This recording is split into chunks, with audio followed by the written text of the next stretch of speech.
सरकार ये बताना चाहती है कि ये नए कानून एवं प्रावधान अभी लागू नहीं हुए हैं।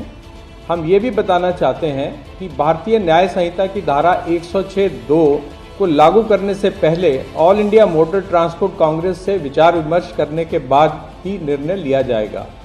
हम all India motor transport Congress तथा सभी वाहन चालकों से अपील करते हैं कि आप अपने अपने कामों पर वापस लौट आएं।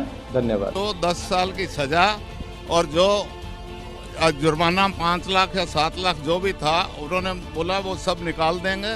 कोई भी जुर्माना नया लगेगा नहीं।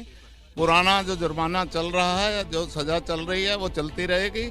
आगे आपको कोई चिंता करने की जरूरत नहीं है। जब तक हम आपसे पूरी डिस्कशन नहीं करेंगे तब तक हम कुछ लागू नहीं करेंगे। सरकार की तरफ से कहा गया है और लिखित में दिया गया। स्ट्राइक तो पहले भी नहीं थी। ड्राइवर अपनी मर्जी से गाड़ियां छोड़ के अपनी चिंता के लिए जा रहे थे। अब वो वापस काम पे लौटेंगे तो देश की पटरी वापस लौटेगी।